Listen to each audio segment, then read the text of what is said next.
Bonjour, voici un extrait de Double jeu de Laetitia Argot. Erika et sa fille, Kitty, viennent d'emménager dans une nouvelle maison. Chapitre 7. Attelée à la tâche depuis déjà de longues heures, Erika avait pratiquement terminé d'arracher la vieille tapisserie du salon à coups d'éponge humide et de spatule métallique.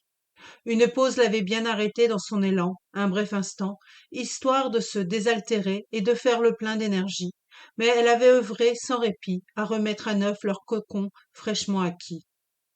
Plus qu'une futile envie de renouveler la décoration à son goût, un besoin de changement radical dans sa vie s'était imposé à elle.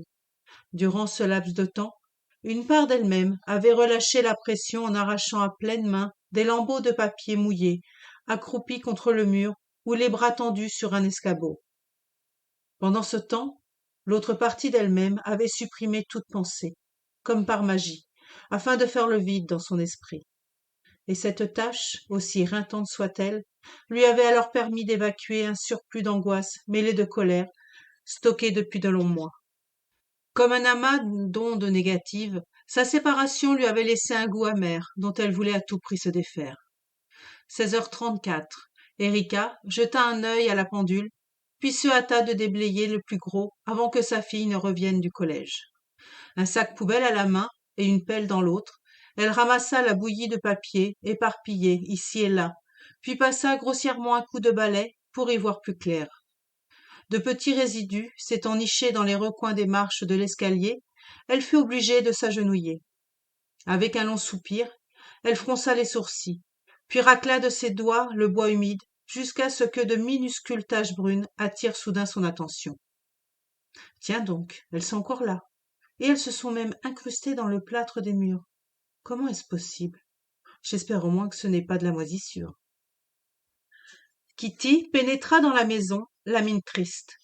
Peu loquace et le visage fermé, elle se traîna jusqu'au canapé, comme si tout le poids du monde reposait sur ses frêles épaules, puis s'y jeta lourdement. La tête rentrée dans le cou, elle remarqua à peine le désordre que sa mère avait provoqué et glissa ses écouteurs dans ses oreilles. Au même moment, Erika descendit les marches de l'escalier avec, dans ses bras, des cartons vides du déménagement. « Kitty, tout va bien ?» Seul le silence fit écho à sa demande, et elle insista en haussant la voix. « Kitty, tu m'entends ?» « marmonna celle-ci en se détournant davantage du regard d'Erika. « Ça ne va pas? Quelque chose s'est mal passé à l'école ?»« Non, il n'y a rien, ne t'inquiète pas. » Erika posa alors sa pile de cartons sur le sol. Elle fit quelques pas, puis s'installa à côté de sa fille. Une ride se creusa sur son front, froissant son visage empreint de compassion, puis elle posa une main sur sa jambe et poursuivit. « Je comprends. Tout est nouveau ici. Et on ne connaît personne. Il faudra un petit peu de temps pour s'intégrer, mais on y arrivera, je te le promets. »« J'en doute, » glissa Kitty du bout des lèvres. « Raconte-moi, je t'écoute, » la supplia Erika. « Qu'est-ce que tu veux que je te dise ?» lâcha enfin brusquement la jeune fille, tout en arrachant ses oreillettes. « Qu'il n'y a qu'une seule personne qui a osé m'aborder depuis hier? Que les autres ont peur que quelque chose d'étrange leur arrive? Ou encore que je regrette d'avoir quitté mon collège et d'avoir abandonné tous mes amis à cause de vous, de votre séparation ?»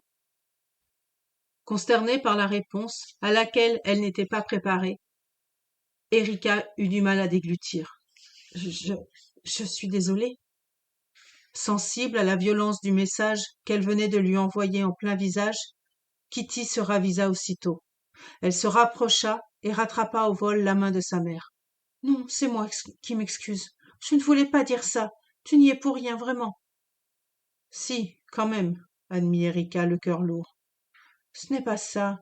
Il ne s'agit pas de vous. C'est juste que... » « Que quoi ?» demanda-t-elle en plongeant son regard dans celui de sa fille. « Il y a une rumeur qui court. »« Une rumeur ?» s'étonna Erika en se redressant d'un seul coup. « Sur qui? Sur nous? » ?»« Oui. Non, enfin, si. Mais concernant la maison, surtout. » Chapitre 8. Les yeux exorbités, Erika ne sut comment réagir face aux propos de sa fille. Une rumeur de cet ordre, digne d'un film d'horreur, lui semblait sortir de nulle part. La révélation résonna alors en elle comme une onde de choc, et par facilité, par défiance aussi, elle écarta l'idée d'un ton catégorique. Non, c'est impossible. Rien de tout ça n'aurait pu arriver ici. Si de telles choses avaient eu lieu, on nous aurait prévenus. Tu crois que je mens? S'énerva aussitôt Kitty. Non, je n'ai pas dit ça. Bon sang, Kitty, c'est un peu gros, tu ne trouves pas? Quoi donc? Enchaîna la jeune fille, en se redressant pour paraître plus grande et plus mature. Que les gens qui vivaient ici se soient volatilisés? Ou que certains pensent qu'ils ne sont pas vraiment partis de cette maison? Voire qu'une malédiction recouvrerait notre charmante petite demeure? Ironisa-t-elle. Sans voix, Erika baissa les yeux. Toute cette histoire lui semblait totalement farfelue, et en même temps, elle ne savait pas quoi répondre.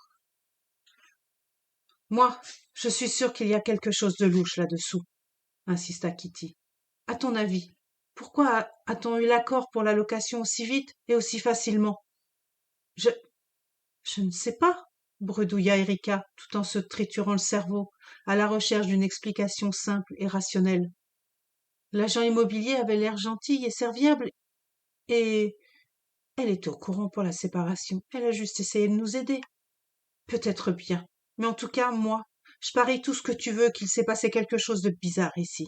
Sinon, dis-moi pourquoi tous ceux du collège me fuient comme la peste et chuchotent dans mon dos en mentionnant la maison de l'horreur.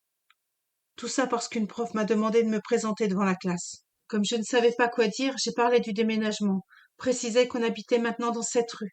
Mais un garçon avec une coupe de cheveux franchement naze m'a interrogé sur la baraque, justement. Songeuse, Erika buta sur sa précédente question, freinée elle-même par son manque d'arguments. D'après elle, la maison était inoccupée depuis longtemps. Elle voulait absolument trouver de nouveaux locataires, voilà tout. Maman, tu m'écoutes? Protesta sa fille en se levant du canapé, subitement, et en se plaçant face à elle. Je ne pourrais pas vivre comme ça indéfiniment. On doit trouver une autre solution. Mais qu'est-ce que tu entends par là? Hésita-t-elle. Regarde dans quel état j'ai mis le salon. Tous les murs sont détapissés. On ne peut pas partir, pas maintenant. Sidérée, Kitty scanna alors la pièce des yeux, la bouche grande ouverte. Nue et teintée d'un gris sombre, les cloisons de la maison lui renvoyèrent soudain la réalité en plein visage. Maman, mais qu'est-ce que tu as fait? Articula-t-elle difficilement. Il le fallait, je te fais le faire. Mais tu aurais pu attendre, souligna Kitty. Accablée par sa fille, Erika tenta de se justifier en vain.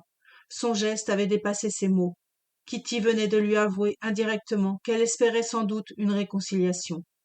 Elle comprenait maintenant qu'elles allaient rester ici et que la séparation de ses parents devenait ainsi irrévocable.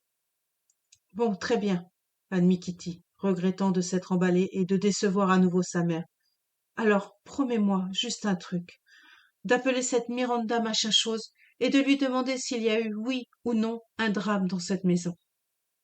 La jeune fille se tut, puis attrapa les mains d'Erika, qui s'était enfoncée dans le canapé. Une peur viscérale glissa ensuite sur son visage, et elle inspira lentement avant de conclure. Dis, maman, est-ce que je peux dormir avec toi ce soir? Voilà, pour la suite, il faudra vous procurer double jeu de Laetitia Argot. Je vous souhaite une belle journée. Au revoir.